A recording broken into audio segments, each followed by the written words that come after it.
Terima kasih. Pada pertemuan mata kuliah Ekonomi Sumber Daya Alam dan Lingkungan kali ini saya akan menjelaskan mengenai topik pengelolaan sumber daya alam yang tidak bisa pulih atau sering juga disebut dengan sumber daya alam yang tidak dapat diperbaharui. Dalam teori pengambilan sumber daya alam secara optimal terdapat beberapa syarat yang harus terpenuhi. Misalnya di sini ada syarat umum yang berlaku pada produksi setiap barang yang berada dalam kondisi pasar persaingan sempurna. Nah, agar tercapai suatu tingkat efisiensi yang optimum, dalam hal ini boleh dikatakan bahwa produsen mencapai keuntungan yang maksimal. Di sini dapat disebutkan bahwa harga barang yang dihasilkan itu harus sama dengan biaya produksi marginal. Nah, untuk barang sumber daya alam, karena memiliki biaya alternatif, ini sering sekali ada biaya alternatif ya, maka syarat umum itu harus diubah dalam bentuk efisiensi optimum, di mana kondisi ini akan dicapai apabila harga barang sumber daya alam itu sama dengan biaya marginal ditambah dengan adanya biaya alternatif, dan ini akan bisa dilihat dari grafik ya, nanti akan kita sampaikan dalam bentuk grafik. Kemudian ada syarat berikutnya dari pengambilan sumber daya alam yang secara optimal, yaitu menyangkut tingkah laku dari biaya alternatif atau royalti ini sepanjang waktu. Dengan demikian dapat juga dikatakan bahwa royalti atau biaya alternatif itu harus selalu meningkat sebesar dengan tingkat suku bunga yang berlaku dari waktu ke waktu. Nah, dengan kata lain ya, biaya royalti ini dapat dinyatakan dengan harga saat ini atau sering juga disebut dengan nilai present value. Nah, dengan demikian maka ia tidak akan pernah berubah sepanjang waktu. Dari slide ini kita bisa melihat grafik dari model pasar persaingan sempurna. Dan dari gambar ini saya contohkan bahwa jika seseorang produsen yang menghasilkan barang Y itu akan memperoleh keuntungan yang maksimal apabila ia menghasilkan barang sebanyak Y bintang ya, yaitu pada saat harga itu sama dengan biaya marginal. Nah, tetapi kalau untuk sumber daya alam, produksi akan ditentukan sedemikian rupa ya agar manfaat, dalam hal ini sering juga dikatakan sebagai kesejahteraan masyarakat, akan mencapai maksimum, yaitu pada saat harga komoditi itu sama dengan biaya marginal kemudian ditambahkan dengan biaya alternatif.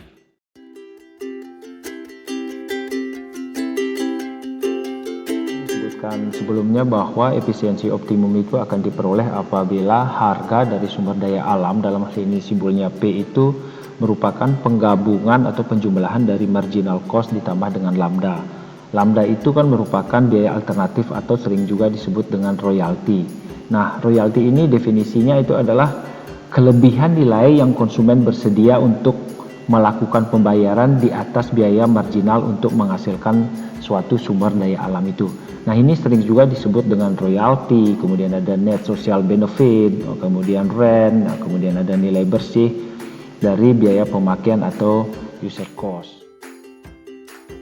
Nah, dari kurva ini kita juga bisa melihat luas daerah di bawah kurva permintaan dalam fungsi H sama dengan FY, dan di atas kurva biaya marginal MC dan Y sama dengan 0 sampai dengan Y sama dengan Y bintang ini.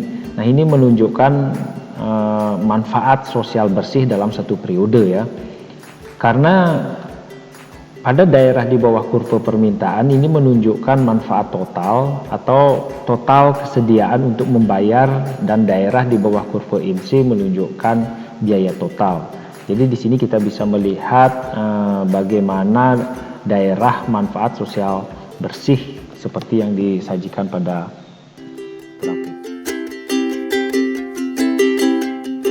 Selanjutnya, ketika kita mengambil yang namanya sumber daya alam dari suatu lingkungan, maka secara otomatis ini akan memberikan dampak bagi masyarakat lingkungan di sekitar tempat eksplorasi sumber daya alam itu sendiri. Nah, inilah pentingnya adanya biaya alternatif atau sering dinotasikan dengan lambda, yaitu ini digunakan untuk keperluan sosial masyarakat yang ada di sekitar lingkungan persamaan itu sendiri. Kemudian penggunaan biaya alternatif ini juga digunakan untuk membangun infrastruktur pada saat melakukan suatu eksplorasi. Selanjutnya ada syarat yang kedua, yaitu harga dari biaya alternatif atau lambda itu pada dasarnya akan terus berkembang dan harus meningkat seiring dengan tingkat suku bunga yang berlaku sesuai dengan waktu. Nah, royalti itu pada dasarnya dinyatakan dengan harga sekarang atau present value.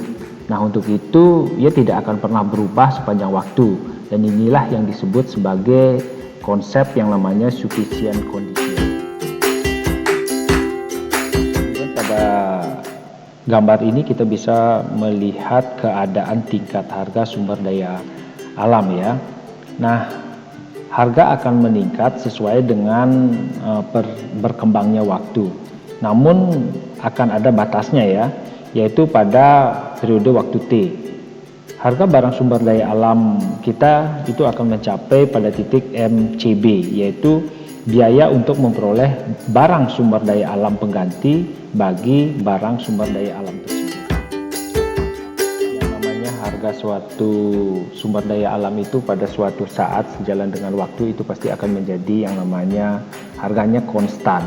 Nah, konstan itu biasanya akan ada yang namanya sumber daya alam pengganti atau substitusi.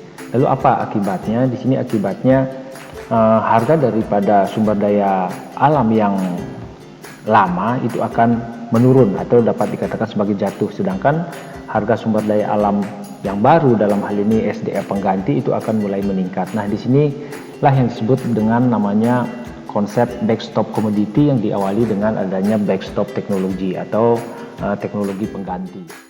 Contoh dari kondisi ini misalnya adanya perubahan penggunaan bahan bakar mobil otomotif yang umumnya menggunakan bahan bakar minyak ya, tetapi untuk saat ini adanya teknologi yang sudah berkembang itu bahkan menggunakan mobil listrik, mobil dengan tenaga surya, kemudian mobil dengan menggunakan bahan-bahan hidrogen, gas hidrogen itu menjadi salah satu adanya teknologi pengganti. Selanjutnya mengenai pola produksi. Pola produksi sumber daya alam itu sebenarnya dipengaruhi oleh teknologi seperti bagaimana cara, kemudian alat-alat dan metode yang digunakan untuk memproduksi suatu barang. Kalau kita lihat dari fungsinya, maka biaya itu merupakan fungsi dari fungsi output, di mana teknologi itu sangat berpengaruh terhadap pola dari pengambilan sumber daya alam itu sendiri. Nah, secara umum biasanya kan harga barang itu semakin meningkat, maka jumlah barang yang diminta itu akan semakin berkurang dengan asumsi bahwa faktor-faktor lainnya itu bersifat tetap. Kemudian adanya perbaikan teknologi, kemudian adanya peningkatan pendapatan, maka jumlah barang yang diminta itu bisa tetap bertambah dan produksi tidak akan menurun. Nah, ini dengan kondisi yang disebutkan sebelumnya. Kemudian adanya penemuan sumber daya alam baru, bahkan itu bisa jadi akan menurunkan harga daripada sumber daya alam itu sendiri. Nah, kalau kita lihat dari konsep persediaan sumber daya alam, maka jika persediaan sumber daya alam itu semakin berkurang, maka akan semakin tinggi biaya produksi atau pengambilan dari sumber daya alam itu sendiri. Ini memiliki korelasi yang negatif. Kemudian semakin maju teknologi, maka sumber daya alam yang tadinya sudah dianggap habis atau tidak bisa diambil itu bahkan bisa dieksplorasi kembali sehingga cadangan atau persediaan sumber daya alam tersebut semakin meningkat. Jadi hubungannya bersifat positif atau korelasi positif. Selanjutnya ini berkaitan dengan ketidakpastian dalam pengambilan sumber daya alam itu sendiri. Misalnya adanya ketidakpastian harga, kemudian adanya ketidakpastian teknologi, ini akan munculnya teknologi baru yang lebih unggul, kemudian ada ketidakpastian politik, itu akan berpengaruh terhadap ketidakstabilan dari pasar sumber daya alam itu sendiri. Nah, ini tentunya akan berpengaruh terhadap permintaan dan penawaran terhadap SDA yang bersangkutan. Namun pada umumnya ketidakpastian di sini dicerminkan oleh tingkat suku bunga yang lebih tinggi, kemudian semakin tingginya tingkat suku bunga yang akan semakin tinggi pula tingkat kenaikan harga, dan dengan sendirinya semakin cepat pula tingkat pengambilan sumber daya alam itu sendiri. Dan ini adalah konsep eksplorasi. Pada dasarnya eksplorasi itu merupakan kegiatan yang meningkatkan jumlah persediaan, sehingga akan menurunkan biaya pengambilan sumber daya alam itu sendiri. Nah, eksplorasi ini dilakukan terhadap sumber daya alam yang persediaannya terbatas, kemudian sumber daya yang pengambilannya juga susah, dan SDA yang keberadaannya semakin berkurang. Nah, inilah menjadi alasan mengapa eksplorasi itu diperlukan. Nah, kalau kita lihat dari grafik ini, sumbu vertikal menunjukkan harga daripada sumber daya alam, sedangkan sumbu horizontalnya itu menunjukkan periode atau waktu.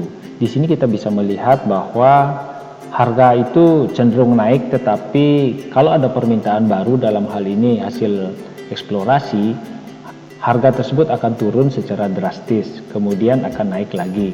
Nah, sejauh ini kita bisa masih menganggap bahwa penemuan baru itu akan terjadi secara tiba-tiba, ya, makanya akan sangat berfluktuatif daripada harga itu sendiri.